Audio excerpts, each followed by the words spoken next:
सदाशिवसमारम्भां शङ्कराचार्यमध्यमाम् अस्मदाचार्यपर्यन्तां वन्दे गुरुपरम्पराम्।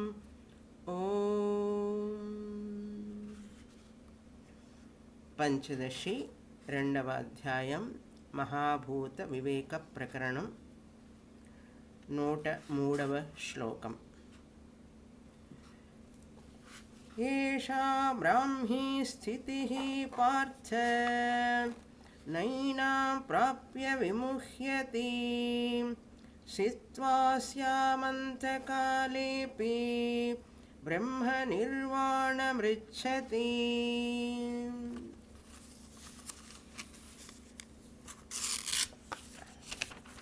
విద్యారణ్య స్వామి వారు మహాభూత వివేక ప్రకరణంలో అనాత్మని ఆత్మ నుంచి ఎలా వేరు చేయాలి అని చెప్పారు. అనాత్మ అంటే పంచభూతాలతో చేయబడినటువంటి ఈ శరీరము, మనస్సు, బుద్ధి, అంతేకాకుండా మరి ఈ ప్రపంచంలో ఉన్న అన్ని వస్తువులు పంచభూతాల చేతనే చేయబడినవి అని మనకు వివరించి చెప్పారు. ఆ పంచభూతాలు మిథ్యా అని తెలుసుకున్న తర్వాత ఈ శరీరం కూడా మనస్సు కూడా పంచభూతాల చేత చేయబడిందే కాబట్టి ఇది కూడా మిథ్యే అనేటటువంటి నిశ్చయ జ్ఞానం. మిథ్య అంటే సత్యము కాదు, మనకు కంటికి కనపడుతుంది, అనుభవానికి కూడా ఉంటుంది, వ్యావహారిక అనుభవానికి. కానీ విచారణ చేసి చూస్తే శాస్త్రము ద్వారా, మహావాక్యము ద్వారా మనం విచారణ గనక చేస్తే గురుముఖంగా మనకు ఏం బోధపడుతుంది అంటే ఇది కనిపించినప్పటికీ కూడా సత్యము కాదు. సూర్యోదయం కనిపిస్తున్నప్పటికీ కూడా సత్యము కాదు. అదేవిధంగా ఈ యొక్క ప్రపంచము ఇది వ్యావహారిక సత్యం. మరి ఏది సత్యము అంటే వీటికి అధిష్టానమైనటువంటి ఉనికి ఎరుక అనేదే సత్యము. ఆ ఉనికి ఎరుక అనేదే సత్ చిత్ అని పిలువబడుతున్నాయి. ఆ బ్రహ్మమునకే సత్తు చిత్ అని పేరు, లేక సత్తు చిత్తుకే బ్రహ్మం అని పేరు. అంతటా ఉన్న బ్రహ్మము ఈ శరీరమునందు కూడా ఉనికిగా ఎరుకగా లభ్యమవుతున్నది కనుక ఆ బ్రహ్మమునకే ఆత్మ అని పేరు. కనుక ఆ ఉనికి ఎరుక అనేది నిత్యమైనది, సత్యమైనది, ఎల్లప్పుడూ ఉండేది కనుక నేను ఆ ఉనికి ఎరుకను, ఉన్నాను, నాకు తెలుసు అనేటటువంటిది మారదు. నేను ఎలా ఉన్నాను, ఎక్కడున్నాను, సంతోషంగా ఉన్నానా, ఆరోగ్యంగా ఉన్నానా, అనారోగ్యంగా ఉన్నానా నేను అనేటువంటిది అహంకారానికి సంబంధించిన, శరీరానికి సంబంధించిన, మనసుకు సంబంధించినటువంటి అవస్థ. ఈ విధంగా వివేకాన్ని పొందినటువంటి వ్యక్తి, నిశ్చయ జ్ఞానాన్ని పొందిన వ్యక్తే జ్ఞాని అంటారు, లేక స్థితప్రజ్ఞుడు అంటారు భగవద్గీతలో. భగవద్గీత 2వ అధ్యాయం 72వ శ్లోకంలో మనకు ఇది చెప్పబడింది. ఏషా బ్రాహ్మీ స్థితి, ఈ యొక్క ఆలోచన స్థితి ఏదైతే ఉన్నదో అది బ్రాహ్మీ స్థితి. బ్రాహ్మీ తైలం విన్నాం కానీ అండి, బ్రాహ్మీ స్థితి అనేది మాకు తెలియదే అంటారు జనం. బ్రాహ్మీ తైలం అని ఒక తైలం ఉన్నది తలకి రాసుకోవడానికి.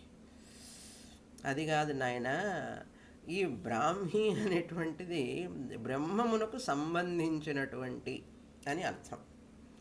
బ్రహ్మముకు సంబంధించిన అంటే ఏమిటి అర్థం?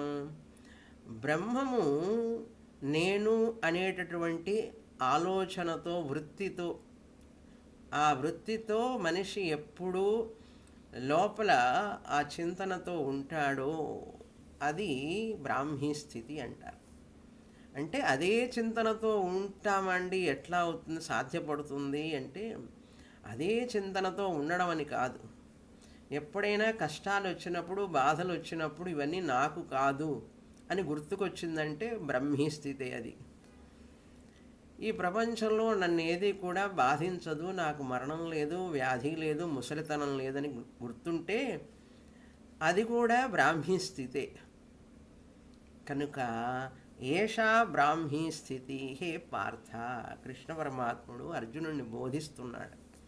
హే పార్థ, ఓ అర్జున, ఏషా అంటే ఈ పైన చెప్పినటువంటి అద్వైత స్థితి ఏదైతే ఉన్నదో అటువంటి జ్ఞానము మనిషికి ప్రతి నిమిషం కూడా అది మనకు అనుభవంలోనే ఉన్నది. దాన్ని క్రొత్తగా పొందాల్సినటువంటి పని లేదు, మన అనుభవ సిద్ధమైనటువంటిది. నేను ఉన్నాను, నాకు తెలుసు అనేది అది మనకు తెలియదా? దానికి ఏమిటి మనం ప్రత్యేకంగా కష్టపడాలి? అవసరం లేదు. నేనున్నానని నాకు తెలుసండి, నాకు ఇవన్నీ తెలుస్తున్నాయి కాబట్టి నాకు ఎరుక కూడా ఉంది. కానీ శాస్త్రానికి రాకముందు నేను ఉన్నాను అనేది శరీరం అనుకున్నాను, మనస్సు అనుకున్నాను. కానీ మీ దగ్గరికి వచ్చి విన్న తర్వాత భగవద్గీత, ఉపనిషత్తులన్నీ ఇప్పుడు నేను ఉన్నాను అనేది ఉనికి అని, నాకు తెలుసు అనేది ఎరుక అని తెలుసుకున్నాను. అంటే నా లోవర్ ఐ అహంకారాన్ని నేను అంతకుముందు నేనుగా భావించాను. ఇప్పుడు అహం అనేది, ఆత్మ అనేటువంటిది నా నిజమైన స్థితి అని ఇప్పుడు తెలుసుకున్నాను. ఆ విషయం ఇప్పుడు తెలుసుకున్నాను అని ఎవరికైతే తెలుస్తుందో అటువంటి అనుభవం ప్రతి మనిషికి ఉన్నది. అజ్ఞానికి కూడా ఉంది, క్లాసుకి రాని వాళ్ళకి కూడా ఉన్నది. ఉన్నప్పటికీ అదే బ్రహ్మానుభవం అని తెలియదు వాళ్ళకి, అదే బ్రాహ్మీ స్థితి అని తెలియదు వాళ్ళకి.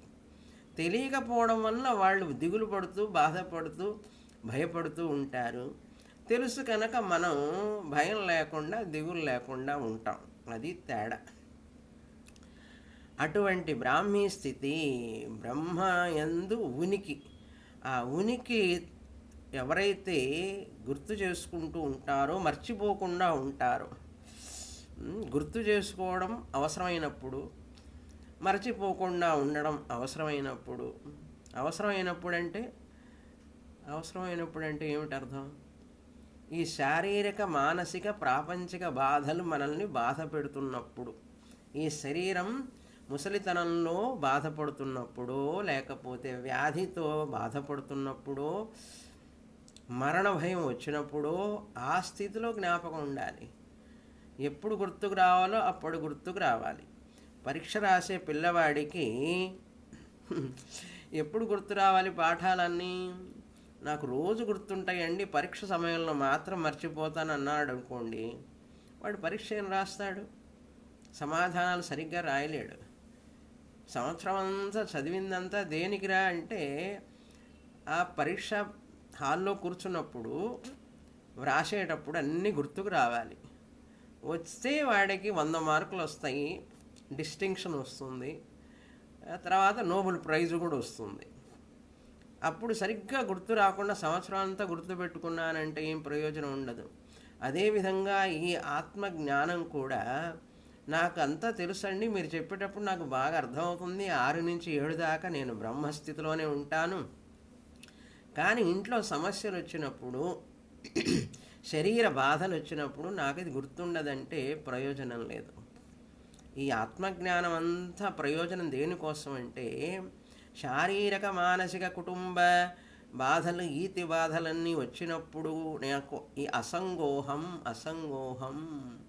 పునః అసంగోహం అయం పురుష, నేను ఆత్మని, నాకు దేనితో సంబంధం లేదు, అట్లా గుర్తుండాలి. అది ఎవరికైతే బ్రాహ్మీ స్థితి అలా ఉంటుందో, ఏనాం ప్రాప్య ఈ జ్ఞానమును పొందిన తరువాత, ఏనాం అంటే ఈ జ్ఞానమును, బ్రహ్మజ్ఞానమును స్పష్టంగా తెలుసుకున్న తర్వాత, పొందిన తర్వాత న విముహ్యతి వ్యామోహమును పొందడు.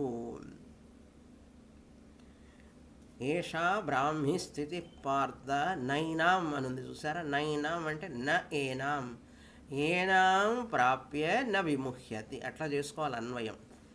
నైనాం అంటే ఎక్కడుందండి, నా అనేది అడగకూడదు, సంధి అక్కడ. నైనాం అంటే న ప్లస్ ఏనాం, ఏనాం బ్రాహ్మ జ్ఞానం ప్రాప్య న విముహ్యతి, మోహాన్ని పొందడు. మళ్ళీ అనాత్మ భావంలో పడడు, శరీర అభిమానంలో పడడు, దేహాభిమానం, మనభిమాన, కుటుంబాభిమానంలో పడడు. న విముహ్యతి, ఇది జీవన్ముక్తి. ఇదండి జీవన్ముక్తి అంటే. ఆ మోహాన్ని పొందకుండా ఉండడమే జీవన్ముక్తి. అస్యాం అంతకాలే అపి, ఇటువంటి జ్ఞానం ఉన్నప్పుడు అంతకాలమునందు కూడా, అంటే శరీరాన్ని వదిలిపెట్టేటప్పుడు కూడా, శరీరాన్ని వదిలిపెట్టే సమయంలో కూడా, అంతకాలమునందైనను కూడా స్థిత్వా ఈ జ్ఞానంలో కనుక ఉంటే, గుర్తు చేసుకుంటే బ్రహ్మ నిర్వాణం రిచ్చతి, మృచ్చతి ఉంటుంది శ్లోకంలో. బ్రహ్మ నిర్వాణం ప్లస్ రుచ్చతి, బ్రహ్మ నిర్వాణాన్ని పొందుతున్నాడు అటువంటి వ్యక్తి. అంటే ఆత్మ బ్రహ్మ ఐక్య రూపమైనటువంటి కైవల్యాన్ని. కుండ పైన తర్వాత కుండలో ఆకాశం ఈ మహాకాశంలో కలిసిపోతుంది. దానికి ఏమైనా క్రియ ఉంటుందా కలవడానికి? అవసరం లేదు. ఆ కుండ ఆకాశం అనేది పోతుంది అంతే, ఆకాశం ఆకాశంగా మిగులుతుంది. అలాగే జీవాత్మ అనేవాడు పరమాత్మలో కలవడం అనేది ఏమి లేదు. ఎప్పుడైతే ఈ శరీరం పోతుందో జీవాత్మ పరమాత్మగా మిగులుతాడు. అది అర్థం అక్కడ. అంటే విదేహముక్తిని పొందుతాడు, అంటే ఇంకా పునర్జన్మ ఉండదు అటువంటి వ్యక్తికి అని అర్థం. తర్వాత శ్లోకం ఇంతవరకు క్రిందటి వారం చూసాం. తర్వాత ఇంకొక విషయం కూడా చెప్పారు. జ్ఞానం వచ్చిన తర్వాత యథావిధిగా మనిషి సజాతీయ విజాతీయ స్వగత భేదం వ్యావహారికంగా చూస్తూనే ఉంటాడు. కాలు కాలుగానే తెలుస్తుంది, చెయ్యి చెయ్యిగానే తెలుస్తుంది, ఇడ్లీ ఇడ్లీగానే తెలుస్తాయి. జ్ఞానం వచ్చిన తర్వాత ఏమైనా మార్పు ఉంటుందా అండి వాటిట్లో అంటే ఏం ఉండదు నాయన. ఇడ్లీ ఇడ్లీగానే ఉంటుంది, ఇల్లు ఇల్లుగానే కనపడుతుంది, భార్య భార్యగానే కనపడుతుంది, భర్త భర్తగానే ఉంటాడు, కానీ మార్పే ఉండదు అందులో. స్వగత భేదంలో మార్పు ఉండదు, శరీర అవయవాల్లో. సజాతీయ భేదంలో మార్పు ఉండదు, స్త్రీ స్త్రీగానే పురుషుడు పురుషుడిగానే కనపడతారు. విజాతీయ భేదంలో కూడా మార్పు ఉండదు, అంటే ఇల్లు కారు వేరని తెలుస్తాయి. అన్నీ ఒకటేనండి అంటే ఇల్లు కారు వేరని జ్ఞాపకం ఉండదా అంటే ఆయనకి ఉంటుంది. అటువంటి ఉండకూడదు. అవన్నీ కూడా ఎప్పుడు భ్రాంతి ఉన్నంత వరకే. కలలో ఉన్నంతసేపే కళ నిజం అనిపిస్తుంది. కలలో నుంచి లేచిన తర్వాత కళ కల్లా అన్నారు. కళలో కళ కళ్ళ కాదు, కళ లేచిన తర్వాత కళ్ళ అవుతుంది. కళ్ళ అంటే అబద్ధం అని అర్థం. కనుక ఈ ప్రమాత నామ రూపాలు ఇవన్నీ కూడా దేనివల్లనంటే ఆత్మనైన నా వలనని. తర్వాత శ్లోకం సదద్వైతే నృతే ద్వైతే యదన్యోన్యైకవీక్షణం తస్మాంతకాలస్తద్భేద బుద్ధిరేవ న చేతరః. ఈ సత్తు అద్వైతమైనటువంటి సత్, అనృతమైనటువంటి ద్వైతము. సదద్వైతే సత్, అద్వైతే సతి, ద్వైతం అనృతే సతి. అంటే ద్వైతం అంటే ఈ నామరూపాల భేదం. ఒకటి కంటే 2, 3, 4, 5 ఉంటే ద్వైతం. ఈ నామరూపాలన్నీ ద్వైతం కనుక అనృతం, సత్యం కాదు. అన్యోన్య ఐక్య వీక్షణం, వీటిని ఒకటిగా చూడడం. అన్యోన్యం అంటే రెండింటిని, అన్యోన్యాధ్యాస అంటారు. ఒకదాని మీద ఒకటిని ఆరోపించడం అన్యోన్యాధ్యాసం. ఒకటిగా చూడడం. తాడు మీద పామును చూసి పాము అనుకోవడం, తాడుని పామును ఒకటిగానే చూడటం అన్యోన్యాధ్యాస. ఐక వీక్షణం అంటే ఒకటిగా చూడడం. చూడండి, ఇప్పుడు మన శరీరంలో నేనున్నాను, ఉనికి, నాకు తెలుసు అనేది ఎరుక. మరి ఈ శరీరంలోనే నేను ఉన్నాను, నాకు తెలుసు అనేది చిన్నప్పటి నుంచి తెలుసు కదా మనకు. శరీరము మనస్సు వీటిని రెండిటి కలిపామా లేదా, కలిసిపోయి ఉన్నాయా లేదా, మనం వ్యవహారం చేసుకుంటూ వచ్చాం శాస్త్రానికి వచ్చే వరకు కూడా. అది ఐక్య వీక్షణమే కదా. ఆత్మని ఆత్మనిగా తెలుసుకోకుండా, శరీరాన్ని ఆత్మ నుంచి వేరుగా తెలుసుకోకుండా ఒకటిగా చేశాం. దాన్ని ఏమంటారు? ఐక్య వీక్షణం అంటారు. దేనివల్ల అలా జరిగింది? అధ్యాసం వలన, అజ్ఞానం వలన ఐక్య వీక్షణం అన్నారు. అందుకని అటువంటి ఐక్య వీక్షణం యత్ అన్యోన్య అన్నారు. ఒకటిని ఒకటి, ఆత్మని అనాత్మని మిక్స్డ్ని ఒకటిగా చూసాం. నేను నేను నేను అనగానే నీలో రెండు ఉన్నాయి, స్పిరిట్ అండ్ మ్యాటర్, ఆత్మ అనాత్మ కలయిక నువ్వన్న సంగతి నీకు తెలియదు కదా. పంచదశి భగవద్గీత క్లాసులు వచ్చే వరకు నీకు నువ్వు ఆత్మ అనాత్మల మిశ్రం అని తెలుసా? తెలియదు. ఏదో లోపల ఆత్మ ఉన్నదండి అని విన్నాం, కానీ నేను ఆ రెండిటి వలననే వ్యవహారం చేస్తున్నాననే సంగతి మనందరికీ ఎంతమందికి తెలుసు? శాస్త్రానికి రాకముందు. శాస్త్రానికి వచ్చిన తర్వాతనే తెలియడం కష్టంగా ఉంటే శాస్త్రానికి రాకముందు ఇంకెంత కష్టంగా ఉంటుంది. కనుక అటువంటి అన్యోన్య ఐక్య వీక్షణ ఉండడం వలన తస్య అంతకాల తద్భేద బుద్ధిరేవచ. ఇప్పుడు క్రిందటి శ్లోకంలో 103వ శ్లోకంలో అంతకాలే అనే పదం వచ్చింది. ఏషా బ్రాహ్మీ స్థితి పార్థ నైనా ప్రాప్య విముహ్యతి స్థిత్వా స్యాం అంతకాలేపి. అస్యాం స్థిత్వా అంతకాలేపి అనే పదం వచ్చింది. అసలు అంతకాలం అంటే ఏమిటండి అనే విషయాన్ని మనకు రెండు విధాలుగా చెప్తున్నారు. 104వ శ్లోకంలో అంతకాలం అంటే ఏమిటి, 105వ శ్లోకంలో మరొక అర్థం చెప్తున్నారు. అంతకాలం అంటే ఏమిటి అసలు? మామూలుగా మనం ఏమనుకుంటామంటే అంతకాలం అంటే ఏముందండి, మనిషి చనిపోయేటప్పుడు అంతకాలం అంటాం, అదే కదా అంతకాలం అంటే. శాస్త్రం ప్రకారం అది కాదు అంతకాలం అంటే. అంతకాలం అంటే ఏమిటి అంటే ఇక్కడ చెప్తున్నారు, భేద బుద్ధి తస్య అంతకాల. ఈ భేద బుద్ధి తస్య కాల తద్భేద బుద్ధి అంతః అన్నారు. రెండింటినీ కలిపి చూస్తున్నాం కదా ఇంతవరకు. అటువంటి ఇటు అభేద బుద్ధి నాశము అంటే ఒకటిగా చూసాం, వాటిని ఒకటిగా చూసాం. దేన్ని? ఉనికి ఎరుకని నేను ఉన్నాను అనేదాన్ని కలిపేశాం శరీరంతో మనం. ఇప్పుడు ఏం చేయాలి? ఆ రెండింటిని ఐక్య బుద్ధిని నాశనం చేయాలి. భేద బుద్ధి నాశ బుద్ధి తస్య అంతకాల తద్భేద బుద్ధి ఏవ చ. అంటే అటువంటి ఒకటిగా చూసే బుద్ధిని నాశనం చెయ్యడం అని అర్థం ఇక్కడ.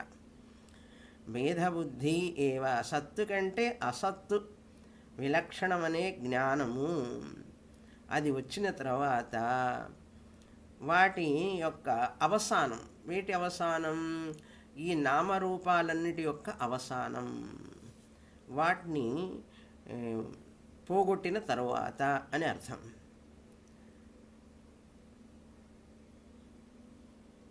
తస్య అంతకాల అన్నారు. ఐక్య బుద్ధి అంతకాల, శరీరము మనస్సు.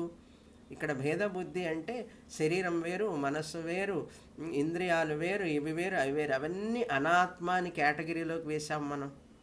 ఆ భేదబుద్ధి పోయింది, అసలు ఉన్నది ఒక్కటే అభేదమే అనేటటువంటిది.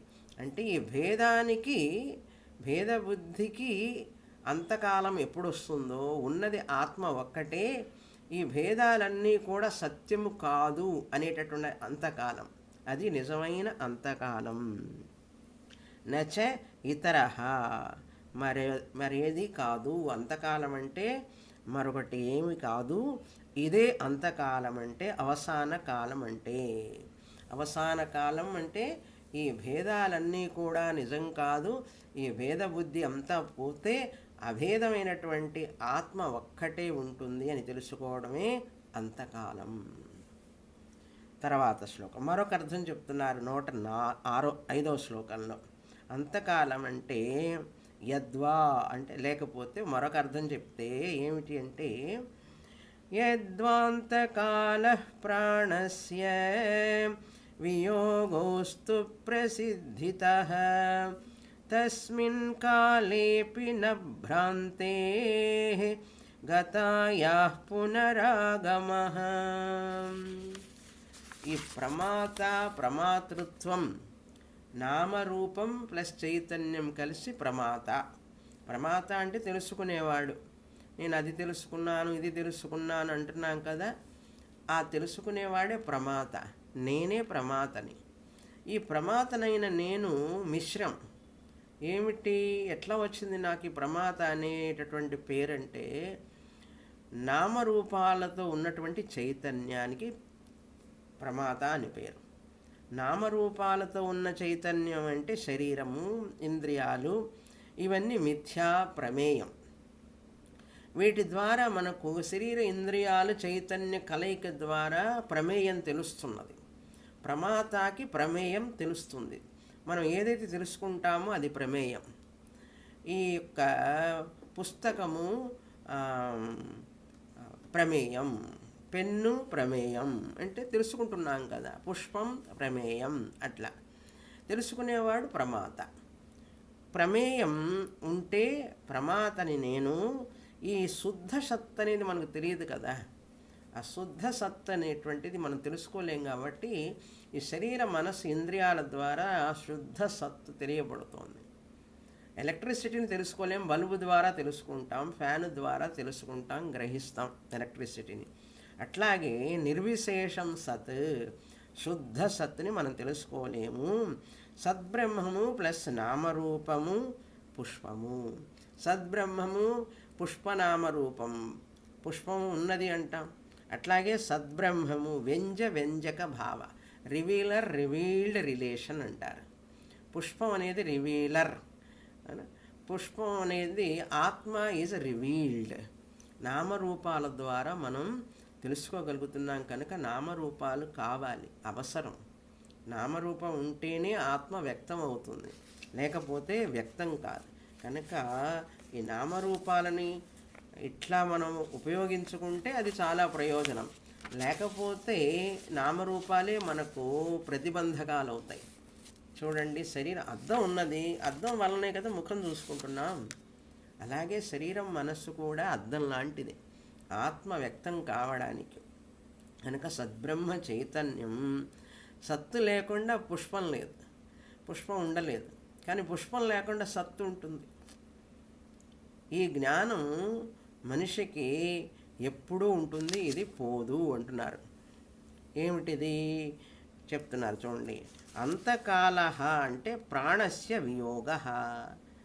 ప్రాణస్య అంటే ప్రాణము స్థూల శరీరాన్ని నుంచి విడిపోతే అంతకాలం అంటాం. మామూలుగా మరణం అంటే ఏమిటని చెప్పాం, స్థూల సూక్ష్మ శరీర వియోగ. జననం అంటే ఏమిటి, పుట్టుక అంటే ఏమిటి, బర్త్ అంటే ఏమిటి అంటే స్థూల శరీర సూక్ష్మ శరీర సంయోగ.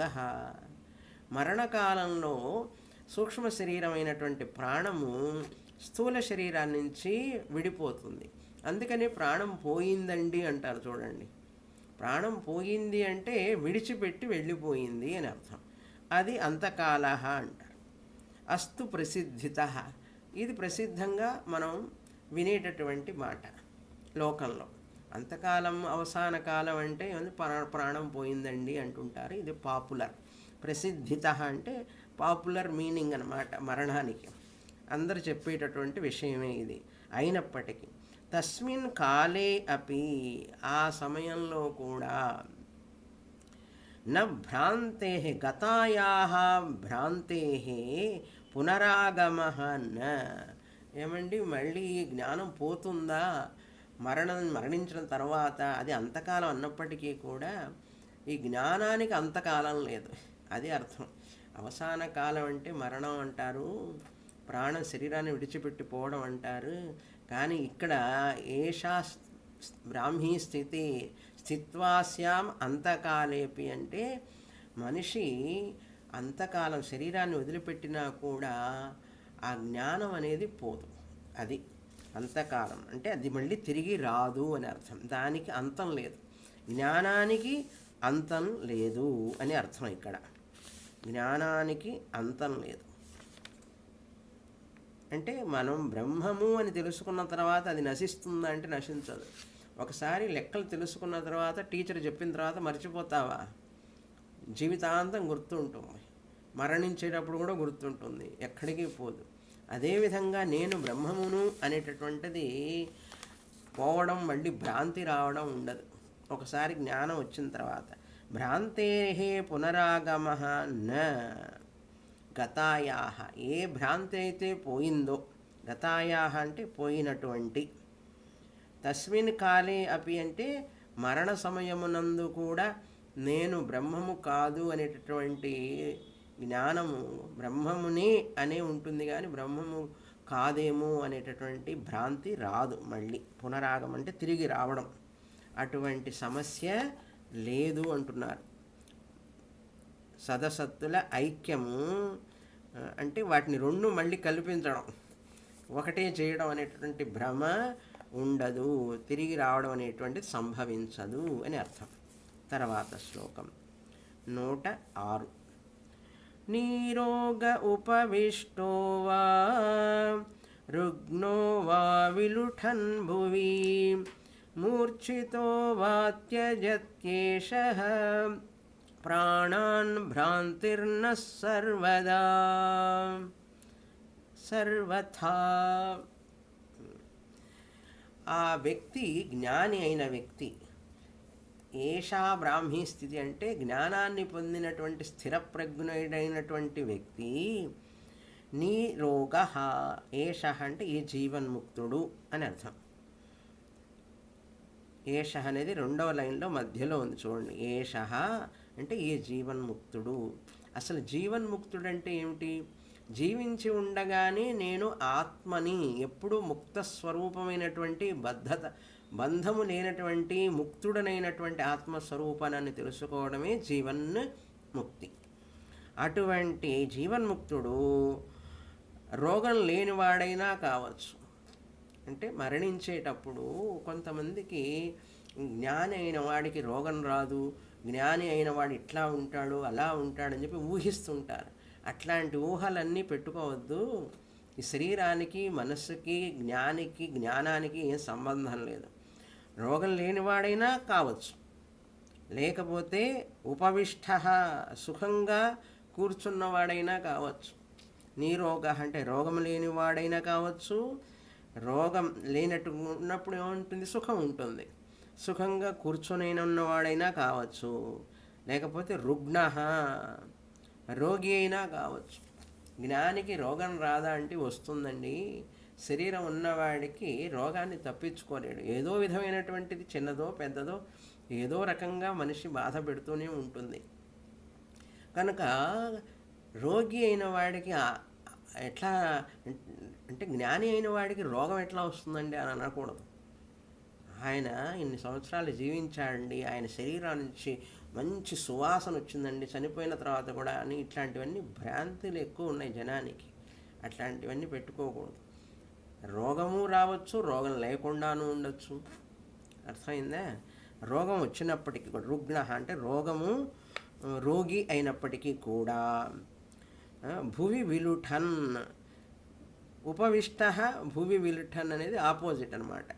అంటే భూమి మీద అటు ఇటు దొర్లటం కానీ, ఒక్కొక్కసారి మనిషికి అనారోగ్యంగా ఉంటే దొర్లుతాడు, అది చెప్పచ్చు. లేకపోతే తిరుగుతూ ఉండవచ్చు, ఒకచోట కూర్చోనవచ్చు జ్ఞాని, మరొక చోట భూమి విలుఠన్న ప్రయాణం చేస్తూ ఉండవచ్చు.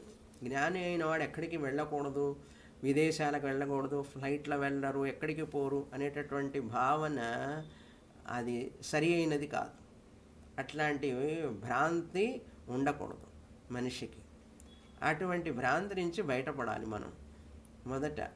ఎందుకంటే ఆ, జ్ఞాని అయిన వాడు ఎక్కడికి వెళ్ళకూడదు, ఎక్కడ తిరగరు అనుకుంటాం, కానీ జ్ఞానులు సంచారం చేస్తారు. భూమి విలుఠన్ అన్నారు. అందుకని విలుఠన్ ఆపోజిట్ ఉపవిష్ట, వ్యతిరేక పదం ఉపవిష్ట లేదా విలుఠన్ భువి. నీరోగ రుగ్ణ ఆపోజిట్ పదాలన్నమాట. మూర్ఛితోవా, ఒకవేళ మూర్ఛ రావచ్చు, మూర్ఛపోవడం అంటారు చూసారా, అటువంటి ప్రాబ్లం కూడా ఉండొచ్చు, చెప్పలేం. శరీర వృద్ధాప్యం వల్ల మనిషికి మూర్ఛ రావచ్చు. అటువంటి మూర్ఛ అనేది కూడా ఒక టైప్ ఆఫ్ రోగం, అట్లా ఉండొచ్చు. దీనికి జ్ఞానానికి ఏమైనా సంబంధం ఉందా అంటే ఏమీ లేదు నాయన. శరీరం ప్రారబ్ధాయ సమర్పితం వపుహు అన్నారు. శంకరాచార్యుల వారు చెప్తారు, అసలు ఈ శరీరం అనేది రాలి పండుటాకులాగా రాలిపోతుందట. చెట్టు నుంచి ఆకు పండిన తర్వాత క్రింద పడుతుంది, రాలిపోతుంది. అది ఎటు కదులుతుంది అనేది ఎవరు డిసైడ్ చేస్తారు? ఆ ఆకుని, ఎండిపోయిన ఆకు ఎటు కదులుతుంది అంటే గాలి డిసైడ్ చేస్తుంది దాన్ని. గాలి నిర్ణయిస్తుంది ఈ ఆకు ఎటు వెళ్ళాలా అని. గాలి ఎటు తీసుకుపోతే అటు పోతుంది అది. అదేవిధంగా ఈ జ్ఞాని యొక్క శరీరం కూడా ప్రారబ్ధానికి సమర్పింపబడింది. ప్రారబ్ధం అనే గాలికి అది ఎట్లా పోతుందో అట్లా పోతుంది. అందుకని జ్ఞాని తన శరీరాన్ని ప్రారబ్ధానికి వదిలిపెడతాడు. ప్రారబ్ధం ఎట్లా వస్తుందో తెలియదు కదా, ఎలా వస్తే అలా, అందుకని వదిలిపెడతారు. అందుకని వాళ్ళకి శరీరంతో బాధ సమస్య ఉండదు అసలు అని చెప్తున్నారు ఇక్కడ. మూర్ఛితోవా త్యజత్ ఏషః, ఈ శరీరాన్ని విడిచిపెట్టవచ్చు. త్యజతి ఏషః ప్రాణాన్ న భ్రాంతి సర్వథా. ఒకసారి సర్వథా అంటే అన్ని విధాలుగా, ఒకమారు పూర్తిగా భ్రాంతి పోయిన తర్వాత మళ్ళీ భ్రమ అనేది రాదు. ఈ అనాత్మని ఆత్మని కలపడం అనేది రాదు అసలు, మిక్స్ చేయడం అనమాట. ఒకసారి ఎప్పుడైనా సరే, ఎటువంటి స్థితిలో అయినా సరే, రోగిగా ఉండొచ్చు, రోగం లేకుండా ఉండొచ్చు, మూర్ఛ స్థితిలో ఉండొచ్చు, లేకపోతే కూర్చొని ఉండొచ్చు, లేకపోతే తిరుగుతూ ఉండొచ్చు. ఎట్లా ఉన్నా, ఏ విధంగా ఉన్నా, ఎక్కడున్నా, ఎప్పుడున్నా, జ్ఞానం వచ్చిన తర్వాత జ్ఞాని జ్ఞానే. మనం మర్చిపోతున్నామా? మన చదువుని మనం ఎంత చదువుకున్నది అన్నీ గుర్తుంటున్నాయా లేవా? అవన్నీ మర్చిపోవడం లేదు. అవన్నీ మర్చిపోతావేమో కానీ ఇది అసలు మర్చిపోవు. నేను ఆత్మననే విషయాన్ని మర్చిపోడు. మళ్ళీ భ్రాంతి రావడం అనేది ప్రశ్నే లేదు అని చెప్తున్నారు. అందుకని ఇన్బాక్స్ అంతా ఎంటీ అని అర్థం. ఇన్బాక్స్ అంటే ఖాళీ అయిన తర్వాత అంటే పునర్జన్మ ఉండదు. ఇన్బాక్స్ అంటే సంచిత కర్మ. కంప్యూటర్లో ఇన్బాక్స్ అని ఉంటుంది, అందులో అన్నీ ఉంటాయి, పాతదంతా కూడా. అది లోడ్ ఎక్కువైందంటే మీ మెయిల్స్ యాక్సెప్ట్ చేయదు. అందుకు మనం చాలామంది స్టూడెంట్స్కి మెయిల్స్ పంపిస్తే వెనక్కి వస్తుంటాయి. ఎందుకంటే వాళ్ళు ఇన్బాక్స్ని ఖాళీ చేయరు, దాంట్లో అన్నీ చేరి చేరి చేరి చేరి ఉంటాయి. క్లాస్ ఉన్నది చెప్పి మెయిల్ పంపిస్తే తిరిగి ఎందుకు వస్తున్నది అంటే మెయిల్ చూసుకోరు వాళ్ళు. పాతవన్నీ తీసేయాలి కదా, తీయకపోతే ఏమవుతుందంటే ఆ మెయిల్ మాకే తిరిగి వస్తుంది. చాలామంది స్టూడెంట్స్కి అట్లా జరుగుతున్నది. కనుక ఇన్బాక్స్ అంటే ఇక్కడ మనకు సంచిత కర్మ. సంచిత కర్మ ఖాళీ అయిపోయిందనమాట. ఇంకా నెక్స్ట్ బర్త్ ఎట్లా ఉంటుంది? ఉండదు అని అర్థం. తర్వాత 107వ శ్లోకం. దినే దినే స్వప్న సుషుప్త్యోః అధీతే విస్మృతేప్యయం పరేద్యుర్నానధీతస్యాత్ తద్వద్ విద్యాన నశ్యతి. జ్ఞానం ఒకసారి వచ్చిన తర్వాత అది ఎప్పటికీ ఎన్నటికీ నశించదు అని చెప్పడానికి ఇన్ని విధాలుగా చెప్తున్నారు. దినే దినే ఉదాహరణ ఇస్తున్నారు. మనం ఎలాగైతే మనం నిద్రపోతున్నాం రోజు, దినే దినే ప్రతిరోజు కూడా నిద్రపోతున్నాం కదా, స్వప్న కలలు కంటున్నాము, సుషుప్తి నిద్రపోతున్నాము. ఇంత నిద్రపోతున్నా కూడా ఉదయాన్నే లేవగానే మర్చిపోతామా? మనం చదువుకున్నవి, మనం విన్నవి, మనం చూసినవన్నీ మర్చిపోతామా? మర్చిపోవటం లేదు కదా. చిన్నప్పుడు చదువుకున్నటువంటి 2 ఒకట్ల 2, 2 2 4, 2 3 6 అట్లా లెక్కలు ఉన్నాయి కదా, గుర్తున్నాయి కదా. ఇప్పుడు కూడా ఎన్నిసార్లు నిద్రపోయినాం, ఎన్నిసార్లు కలలు వచ్చినాయి, అయినా మర్చిపోయినామా? మర్చిపోలేదు కదా. 4 4 16 మర్చిపోలేదుగా నిద్రపోయినా కూడా. ఇక్కడ శ్లోకంలో ఏం చెప్తున్నారంటే వేద అంటే ఆ రోజుల్లో ఆయన వ్రాసేటప్పుడు వేదాలే కదా చదువుకునే వాళ్ళందరూ, ఇంగ్లీష్ ఎడ్యుకేషన్ లేదుగా అప్పుడు. అందుకని అధీతే అన్నారు. వేదం చదువుకున్నవాడు, ఋగ్వేదం చదువుకున్నాడు, యజుర్వేదం చదువుకున్నవాడు, లేకపోతే ఆ బ్రాహ్మణుడు ఏవైతే చదువుకున్నాడో శ్లోకాలు స్తోత్రాలు అన్నీ కూడా అధీతే విస్మృతే విస్మృతే అపి అంటే నిద్రలో మర్చిపోయినప్పటికీ కూడా, నిద్రలో ఏవి జ్ఞాపకం ఉండవు కదా, కలలో నిద్రలో మర్చిపోయినప్పటికీ కూడా అయం అపి ప్లస్ అయం అప్యయం అన్నారు. విస్మృతే అపి అయం, ఈ పురుషుడు, ఈ వ్యక్తి ఎవరైతే వేదాధ్యయనం చేసి ఏది చదువుకున్నా సరే, మనం వేదాధ్యయనం చేయడం లేదు కాబట్టి మామూలుగా మనం చదువుకున్నవన్నీ గుర్తు చేసుకోవచ్చు. ఇప్పుడు భజనలు ఉన్నాయి, స్తోత్రాలు ఉన్నాయి, నిద్రపోయినా లేచా మళ్ళీ జ్ఞాపకం ఉన్నదా లేదా? అట్లాగే ఈ వేదాధ్యయనం మరచిపోడు. పరేద్యుహు, మర్నాడు కూడా నిద్ర లేచిన తర్వాత కూడా అనధీత న స్యాత్. అనధీత అంటే ఇక్కడ చదవలేకపోవడం అనేది లేదు.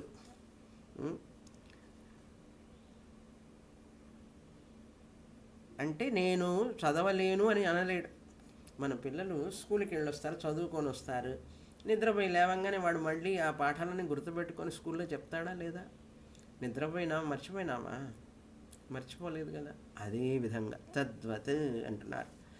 అదేవిధంగా ఏ విధంగా అయితే మనం మర్చిపోమో, నిద్రపోయిన తర్వాత, కలగన్న తర్వాత, కలలో పోయిన తర్వాత కూడా ఉదయాన్నే లేవగానే మళ్ళీ మనకు అన్నీ ఎలాగైతే గుర్తుంటాయో, మర్చిపోకుండా ఉంటాము, అదేవిధంగా ఆ రీతిగానే విద్య బ్రహ్మజ్ఞానము కూడా నశ్యతి, బ్రహ్మజ్ఞానం కూడా నశించదు. దాన్ని సిద్ధాంతపరంగా చెప్తున్నారు ఇప్పుడు 108వ శ్లోకంలో. ప్రమాణోత్పాదిత విద్యా ప్రమాణం ప్రబలం వినా నశ్యతి న వేదాంతాత్ ప్రబలం మానమీక్షతే. ఎందుకనండి ఇది నశించదు అన్నారు? ఏ జ్ఞానమైనా సరే వచ్చింది జ్ఞానం పోదు మళ్ళీ. అది అందులో అసలు నేను బ్రహ్మాన్ని అనే జ్ఞానం పోవడానికి వీలే లేదు. ఎందుకంటే ఒకసారి కన్ను ఒక పుష్పాన్ని చూసిన తర్వాత, ఒక వస్తువుని చూసిన తర్వాత ఎప్పటికీ గుర్తుపెట్టుకుంటుంది. ఇప్పుడు నీలం రంగు అన్నారు. నీలం రంగు అంటే ఒకసారి కన్ను చూసిన తర్వాత ఆ నీలం రంగుని గుర్తుపెట్టుకుంటుంది కన్ను. కన్ను ప్రమాణము. ప్రమాణాలు 6 చెప్పాం. ప్రత్యక్ష ప్రమాణం, కళ్ళతో చూసేది, చెవులతో వినేది, ఇవన్నీ కూడా ప్రత్యక్ష ప్రమాణాలు, డైరెక్ట్ నాలెడ్జ్ని ఇస్తాయి మనకు. ప్రమాణం ప్రత్యక్ష. అనుమానం, అనుమాన ప్రమాణం కూడా ఒకటి ఉంది. కొండ మీద నిప్పున్నదండి అన్నాడు, పొగ చూసి నిప్పున్నది అంటాడు. పొగ చూస్తే నిప్పు ఎట్లా ఉన్నది అంటే, ఇంతకుముందు మా ఇంట్లో వంట చేసేటప్పుడు అమ్మ పొగ వచ్చిందండి నిప్పు ఉన్నప్పుడు, కనుక అక్కడ పొగ ఉన్నదంటే నిప్పు ఉండి ఉంటుంది అన్నాడు. అనుమాన ప్రమాణం అది.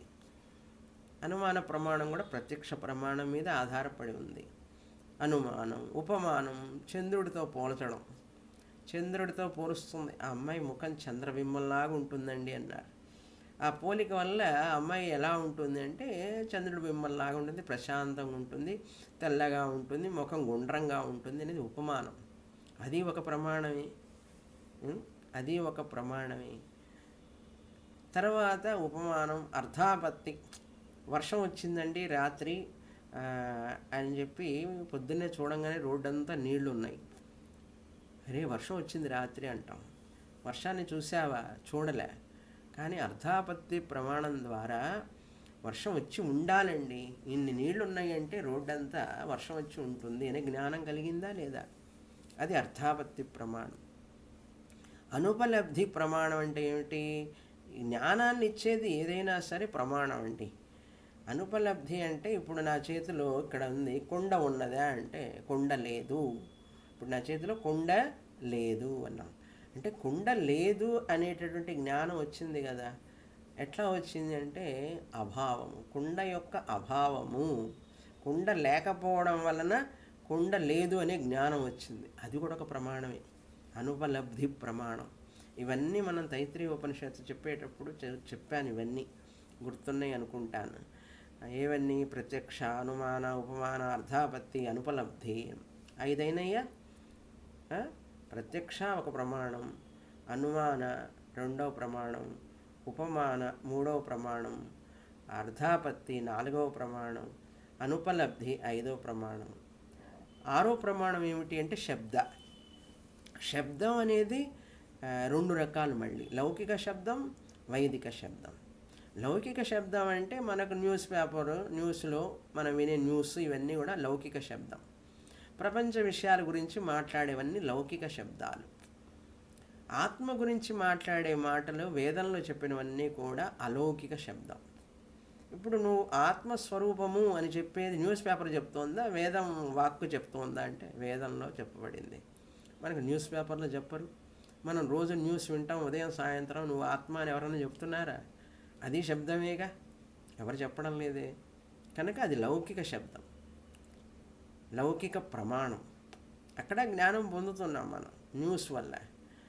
రకరకాల న్యూస్ వింటున్నాం కదా. అయోధ్యలో అంతా రామ మందిరం దగ్గర జనం రష్గా ఉన్నారండి, లక్షల మంది పోతున్నారు అని న్యూస్ విన్నారు కదా. ప్రమాణం అది, శబ్ద ప్రమాణం. వేదం అనేటువంటిది అలౌకిక శబ్ద ప్రమాణం. కనుక 6వ ప్రమాణంలో శబ్ద ప్రమాణంలో అందులో అలౌకిక శబ్ద ప్రమాణం ప్రబల ప్రమాణం. ప్రమాణం 2 విధాలు, దుర్బల ప్రమాణం, ప్రబల ప్రమాణం.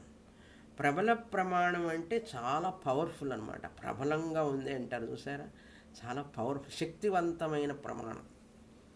ఆ ప్రబల ప్రమాణం దుర్బల ప్రమాణాన్ని బలహీనం చేస్తుంది. ఇప్పుడు ప్రత్యక్ష, అనుమాన, ఉపమాన, అర్థాపత్తి, అనుపలబ్ధి, లౌకిక శబ్దం ఇవన్నీ దుర్బల ప్రమాణాలు. దుర్బలం ఎందుకంటే మన కళ్ళు సూర్యోదయాన్ని చూపిస్తున్నాయి, కానీ ఆ ప్రత్యక్ష ప్రమాణం కరెక్టా? కాదు. కనుక దుర్బల ప్రమాణం. మన కళ్ళు ఒక్కోసారి జాండీస్ ఉంటే పచ్చ కామెర్లు ఉంటే అన్నీ పచ్చగా కనబడతాయి. కనుక ఆ ప్రమాణం ఏంటి? దుర్బల ప్రమాణం కదా.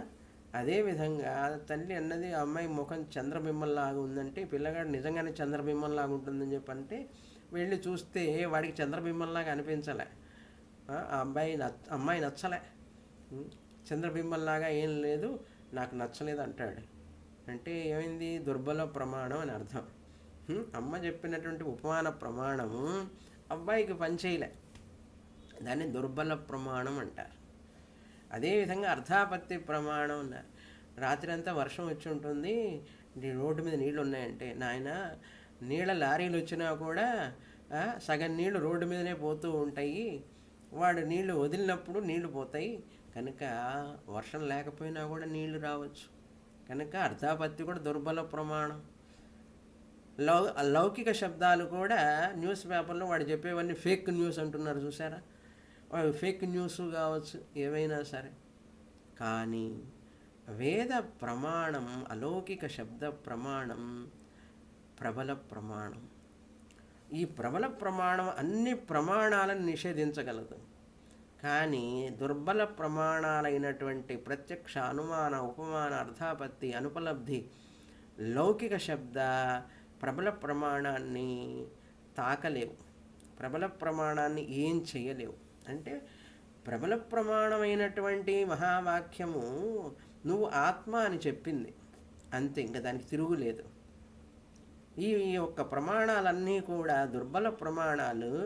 ప్రబల ప్రమాణం ద్వారా పొందబడినటువంటి అహం బ్రహ్మాస్మి జ్ఞానాన్ని నిషేధించలేవు, నిర్ణయించలేవు, నిషేధించలేవు, వాటికి శక్తి లేదు అని చెప్తున్నారు ఇక్కడ.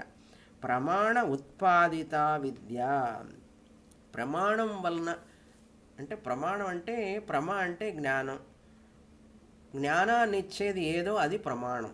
మన కన్ను ప్రమాణం, రూప జ్ఞానాన్ని ఇస్తుంది కన్ను గనక కన్ను ప్రమాణం. ప్రమాణ ఉత్పాదిత విద్య అంటే జ్ఞానము. ఏ జ్ఞానమైతే ప్రమాణం ద్వారా ఉత్పత్తి అవుతుందో ఆ ప్రమాణము ప్రబలం వినా, ప్రబలం ప్రమాణం వినా నశ్యతి. ప్రబలమైన ప్రమాణం లేకుండా అది నశించదు. ప్రబలమైన ప్రమాణం ఉంటే తప్ప, వేద ప్రమాణానికంటే ప్రబలమైన ప్రమాణం ఉంటే అది వచ్చి నువ్వు ఆత్మ కాదు అని నిర్ణయించగలదు. వేదానికంటే ప్రబలమైన ప్రమాణం లేనే లేదు అసలు. 6 ప్రమాణాలలో మిగతావన్నీ కూడా దుర్బల ప్రమాణాలు. వాటికేం శక్తి ఉన్నది? నేను ఆత్మని అని తెలుసుకున్న తర్వాత ఈ జ్ఞానాన్ని మరే ప్రమాణం కూడా వచ్చి వినా, అంటే ప్రబల ప్రమాణం కాకుండా మరేది కూడా దీన్ని నశింపచేయలేదు. కనుక ఏంటి ఇప్పుడు ప్రబల ప్రమాణం ఏమన్నా ఉన్నదా? మరి ఈ ఆత్మజ్ఞానాన్ని ఇచ్చినటువంటి వేద ప్రమాణాన్ని నిషేధించడానికి, కాదు అని చెప్పడానికి వేరే ఏదైనా ఉన్నదా అంటే ప్రమాణం?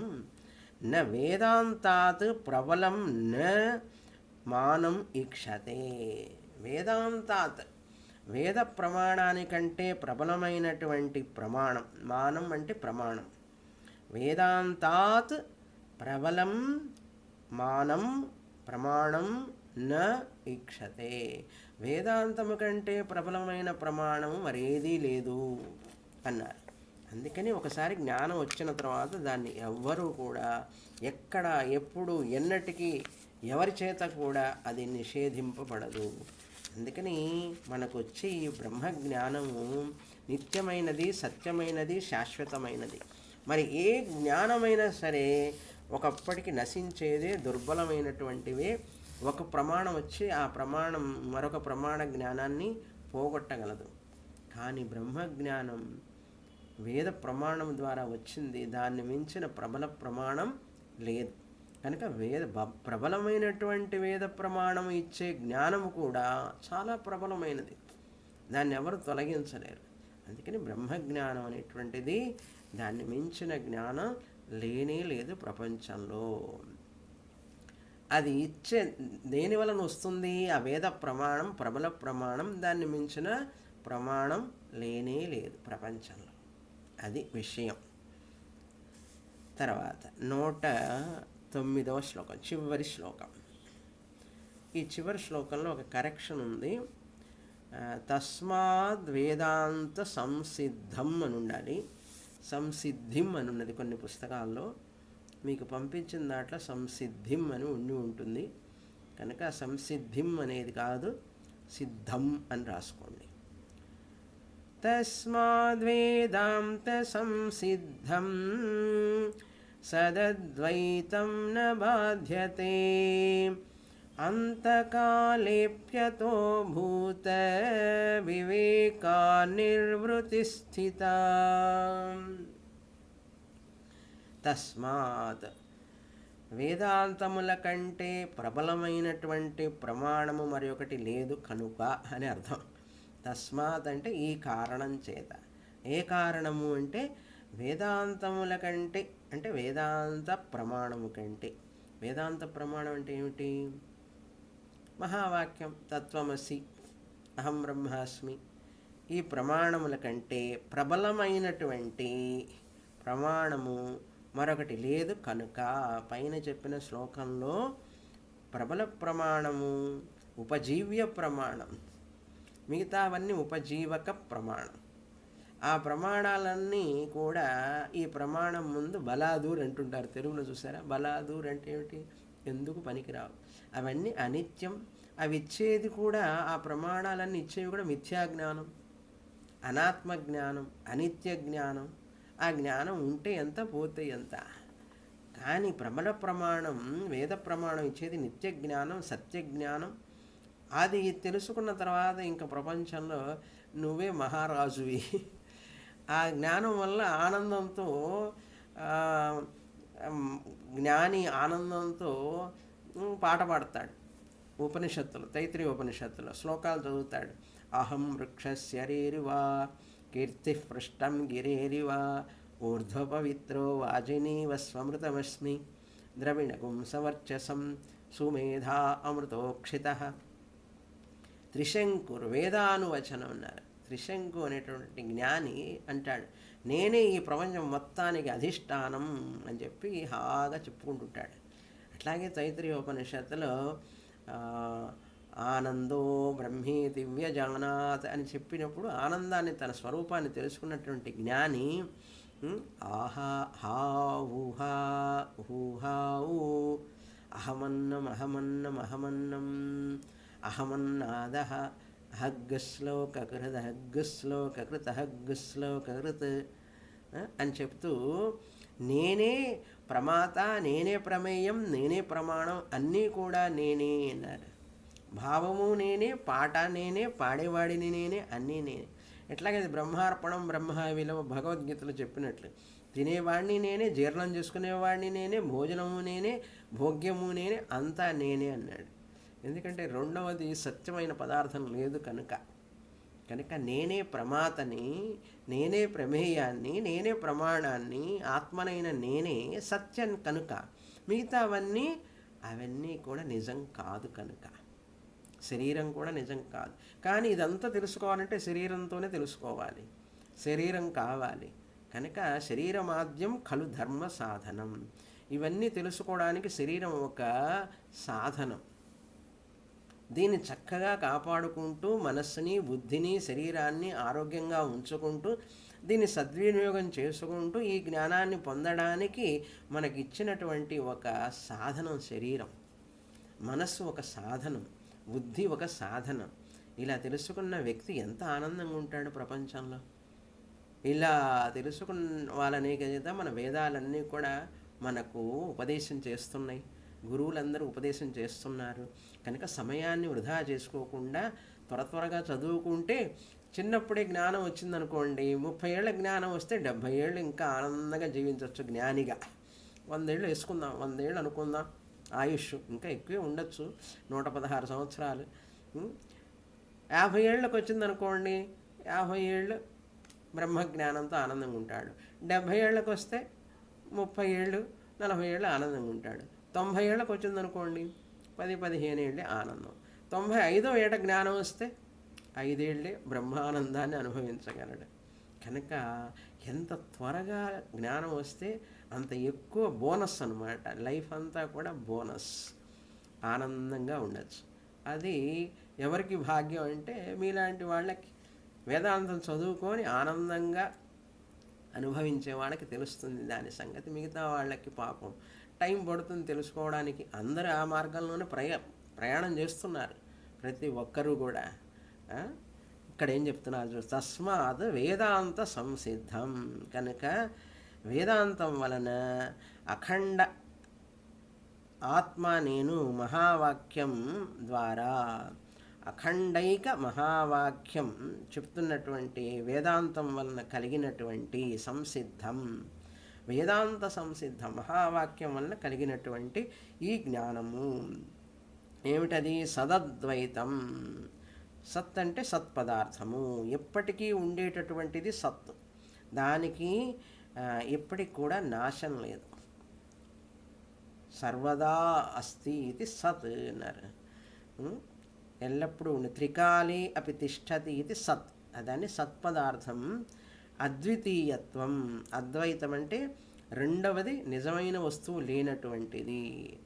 ఆత్మ అద్వితీయమైనటువంటిది, సదద్వైతం. సత్ అనే బ్రహ్మము, ఉనికి అనేటువంటి బ్రహ్మము ఒక్కటే పరమసత్యం ప్రపంచంలో. అంతకాలే అపి న బాధ్యతే, మరణకాలం నందు కూడా నశించదు, విపర్యయాన్ని పొందదు. నా బాధ్యత అంటే ఎటువంటి వికారాన్ని పొందదు అన్నారు. అతః కనుక అంతకాలే అపి న బాధ్యతే. అతః, అతః ఎక్కడుంది? అంతకాలేప్యతో అంటే అంతకాలే అపి అతః, అతః అందుచేత, కనుక భూత వివేకాత్.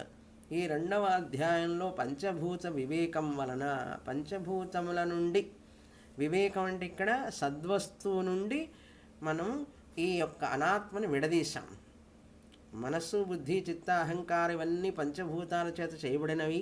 పంచభూతాలు మాయా కార్యం, మాయ అనేటువంటిది మిథ్య అని చెప్పి విడదీశాం, బుద్ధిపూర్వకంగా విడదీశాం. అప్పుడేమవుతుంది అంటే దాని వలన నిర్వృతి స్థిత, ముక్తి అనేటటువంటిది స్థిరంగా ఉంటుంది మనిషికి. నేను ముక్త స్వరూపాన్ని, శరీరాన్ని కాదు, మనస్సుని కాదు, ఒక భార్య, భర్త, కొడుకు, కూతురు ఇవన్నీ కూడా వేషం. ఆత్మనైనటువంటి నేను ఈ శరీరంలో ఉనికి ఎరుకగా లభ్యమవుతున్నాను. ఈ శరీరానికి తాత్కాలికమైనటువంటి భార్యని, భర్తని అనేటటువంటి వేషాలు తొడగబడినాయి.